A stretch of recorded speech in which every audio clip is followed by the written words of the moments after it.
नमस्कार दोस्तों, आप भाजपाइयों के एजेंडे से इतर सच बोलेंगे तो आपको वो गाली देंगे, आपका चरित्र हनन करेंगे और यह भी भूल जाएंगे कि आप असल में हैं क्या, आपका देश के लिए क्या योगदान है और देश आपके साथ कहां खड़ा है। जी हां, यही हो रहा है।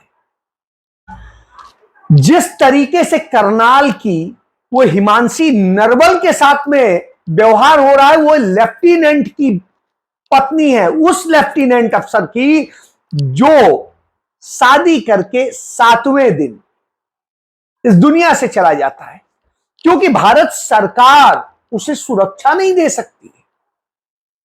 वो जाता है पहलगाम में अपनी पत्नी के साथ घूम रहा होता है और गोलियों से भून दिया जाता है।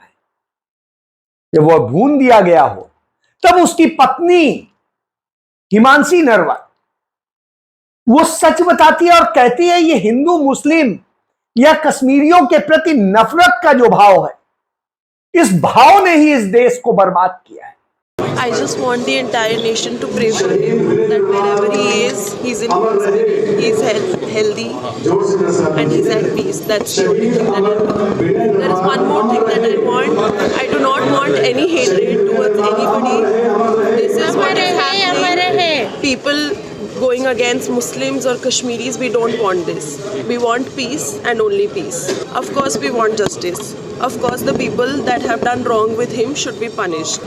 All of us are going to blood donate today. इसलिए जरूरी है कि हम इस नफरत से दूर हटें और हम मोहब्बत का पाठ पढ़ें, शांति से रहें। मैं भी शांति चाहती हूं और सभी शांति चाहते हैं, लेकिन आतंकियों पर सख्त कार्रवाई, उन्हें बख्शा ना जाए। ये हिंदू मुस्लिम मत करिए, आतंकियों पर एक्शन लीजिए, उन पर कार्रवाई कीजिए।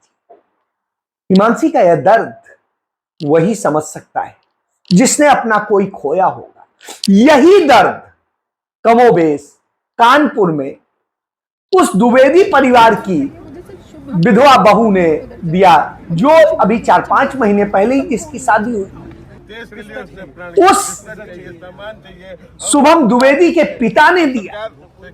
यानी आप दर्द को समझिए, उस दर्द पर नहीं हो रहा है कि आतंकवादियों को यह सबक सिखाया जाए, कि पाकिस्तान को यह सबक सिखाया जाए कि भविष्य में ऐसी कोई घटना ना हो। लेकिन साहब उस पे करने की बजाय उन मृत लोगों को शहीद का दर्जा देने की बजाय उन्हें प्रधानमंत्री जी उन्होंने ढकेला जा रहा है, उनको बदनाम किया जा रहा है और न जाने क्या क्या किया जा रहा है। क्यों? चाहते हैं कि आप उनको शहीद, क्योंकि कोई राहुल गांधी जाकर के उससे मिल लेते हैं और उसका सच सामने ले आते हैं, और हिमांशी सच बता देती है कि ये हिंदू मुस्लिम का विषय नहीं है, ये आतंकवाद का विषय, तो उसे गाली देने लगते हैं। यह स्थिति है भारतीय जनता पार्टी और उनके लोगों की, उनके हिंदुत्ववादी लोगों की, और यह हिंदुत्व का उनका चरित्र है। यानी ये हिंदू नहीं है, ये नफरत वाले लोग।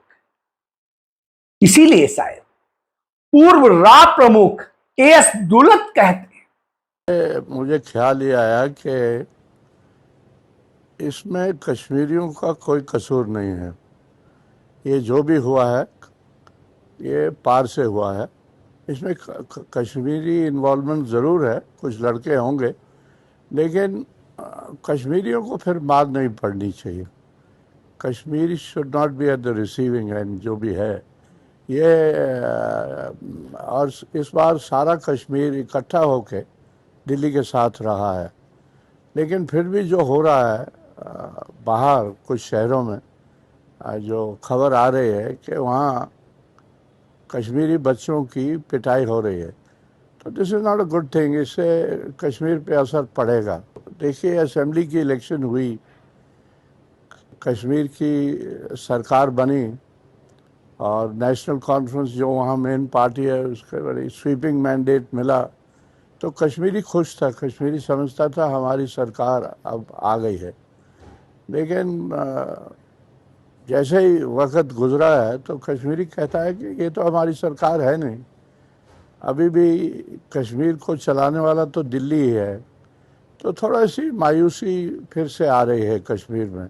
ऐसा कभी नहीं हुआ कि पहले कि टूरिस्ट पे हमला हुआ हो, इक्के दुक्के कभी कभी हुए हैं, लेकिन ऐसे कि 25-26 लोग आपने मार दिए तो बहुत बुरा है। कि कश्मीर और कश्मीरियत को जीवित रखना बेहद जरूरी है। कश्मीरियत जीवित रहेगी तभी वहां शांति हो सकती है। उन्हें विश्वास में लेना जरूरी है। वहां स्टेट बहाल करना बहुत जरूरी है। लोगों को लग रहा है कि हमारे साथ तो धोखा हो गया, चुनाव ये सिर्फ दिखावा है, मुख्यमंत्री और सरकार सिर्फ दिखावा है, असली सरकार तो दिल्ली बैठी है, हमारे हाथ में कुछ है ही नहीं, हमारे साथ तो अन्याय हो रहा है। यह दुखद है। यह आतंकवाद का एक बड़ा कारण भी है। और यह एएस दुलत जैसा व्यक्ति कहता है, जो रॉ का एक बड़ा सक्सेसफुल ऑफिसर रहा है, निदेशक रहा है, उसका सब कुछ रहा है, और जिसके समय में तमाम वह कार्यक्रम हुए जिनसे देश सुरक्षित रहा। तो अब आज सोचिए, जब यह लोग कह रहे हैं तो हमने असुरक्षित हाथों में सौंप दिया है। नरेंद्र मोदी के ड्रामे देख लीजिए, उनकी सरकार के ड्रामे देख लीजिए, उनके लोगों के ड्रामे देख लीजिए। बस हम ड्रामे ही तो देख रहे हैं। 11 साल से ये ड्रामे देखते देखते यह स्थिति हुई कि देश लगातार आतंकवाद की चपेट में आता चला गया और 10 साल में करीब 3000 आतंकी हमले हुए हैं इस देश पे। 3000। सोचिए आपने कहां ला करके खड़ा कर दिया। और इस तरह की घटनाएं हुई हैं जो दर्दनाक है। उन पर सवाल नहीं होना चाहिए। उन पर जो सवाल करेगा उसे सर जो भी इस देश में लांछित किया जाएगा। राहुल गांधी ने जब जब सच बोला, और यह बात संसद में उन्होंने कही कि जो भी दलितों, पिछड़ों, आदिवासियों की बात करेगा, वंचित समाज की बात करेगा, तो उसको गालियां दी जाती हैं, उसको न जाने क्या क्या किया जाता है। सच्चाई है और अंततः करना वही पड़ता है। तो राहुल गांधी ने जातिगत जनगणना के लिए कहा था, वो करानी पड़ गई। और फिर अब उसको क्रेडिट लेने की होड़ मची हुई है, जबकि यही लोग सबसे बड़े उसके विरोधी थे। बहरहाल कोई बात नहीं, आप लीजिए क्रेडिट, कराइए। अब इधर इस फैसले से हालत बिगड़ी हुई है मीडिया में। तमाम सारे लोग जो नरेंद्र मोदी के चरण चुंबक बने हुए थे, उनकी गंध को साफ करके उन्हें महिमा मंडित करने का काम करते थे। अब वो ये सोच रहे हैं कि मीडिया में भी जातिगत जनगणना होगी तो हम कहां रह जाएंगे, निजी क्षेत्रों में भी ये सब कुछ होगा तो हम कहां रह जाएंगे। तो अब आप समझ लीजिए यह घबराहट, और जब यह घबराहट होती है तो निश्चित रूप से वह सुकून भी देती है कि जो लोग अवैध तौर पे कब्जा किए बैठे हैं उनको सबक मिलने वाला है। उधर आप ये देख लीजिए, झूठ बोलना नरेंद्र मोदी का धर्म है। ऐसे ही धर्म उन्होंने किए। महाराष्ट्र का चुनाव था तो वहां पर सेमीकंडक्टर का 10 अरब डॉलर का प्रोजेक्ट लगाने की घोषणा की थी अडानी और इजराइल के माध्यम से, और फिर उस नाम पे वोट बटोरे गए थे। लेकिन जैसे चुनाव हो गया, सब खत्म हो गया, तो साहब प्रोजेक्ट भी बंद हो गया। अब प्रोजेक्ट इसलिए बंद हो गया क्योंकि उसमें कुछ था ही नहीं, झूठ के पुलिंदा था। इसी तरीके से गुजरात में दिखाया गया। तो ये ड्रामे इसीलिए किए जाते हैं कि इनके जरिए आपको भ्रमित किया जाए। यही नरेंद्र मोदी का झूठ का मॉडल है जो लगातार चल रहा है। उन्होंने जब जब जिन जिन चीजों के लिए कहा वो बर्बाद हुई है। एमएसएमई सेक्टर के लिए उन्होंने कहा था और लघु मध्यम उद्योग बर्बाद हो गया, चाइना का उस पर कब्जा हो गया।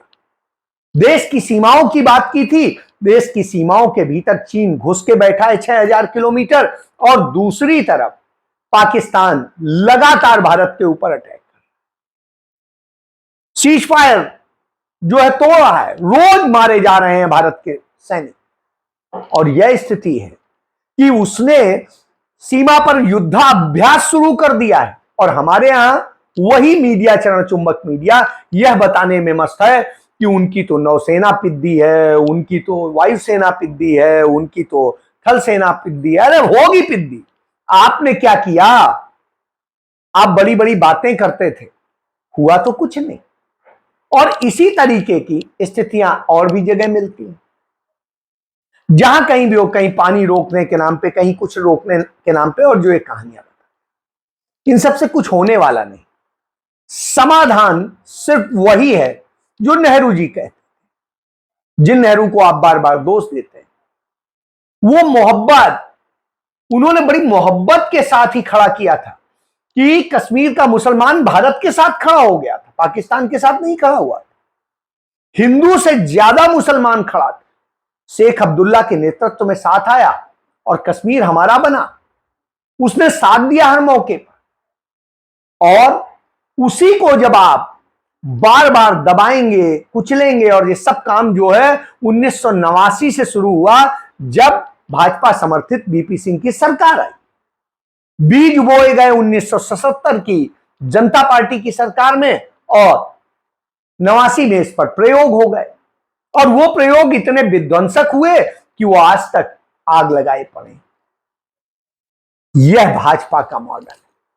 हमें कश्मीरियों को भाई समझना होगा, वहां की बेटियों को अपनी बहन समझना होगा, उनके साथ खड़ा होना होगा, और जब हम यह करेंगे तभी हम सफल हो सकते हैं, और तभी शांति भी होगी, तभी देश में हर जगह हम एक बेहतर माहौल बना पाएंगे। कश्मीर हमारे देश का स्विट्जरलैंड है, हमें उसे बचाना चाहिए। लेकिन नरेंद्र मोदी बचाने की बजाय कि हाँ भाई 48 हमने टूरिस्ट स्पॉट बंद कर दिए, यानी आप वहां सुरक्षा नहीं दे सकते, इतनी बेगैरत कोई सरकार होगी? हमने तो नहीं देखी थी, लेकिन आज है, देख रहे हैं। आज देख रहे हैं कि वो पाकिस्तान और आतंकियों पर हमला करने की बजाय कांग्रेस और राहुल गांधी पर हमला करती है। झूठ बोलना उसका धर्म है, तो स्पष्ट दिखाई दे रहा है। बहरहाल इन सब के बाद एक बात प्रूव है कि भारतीय जनता पार्टी किन्हीं चीजों का जवाब नहीं दे सकती। सरकार चलाना उन्हें आता नहीं है, और इसलिए यह देश बर्बादी में ढकेल रहे हैं। बच्चों का भविष्य बर्बाद कर रहे हैं, शिक्षा बर्बाद कर रहे हैं, रोजगार है नहीं, और बुरी स्थितियों में देश को फंसा दिया है। यह हमारे देश की सबसे बड़ी समस्या है।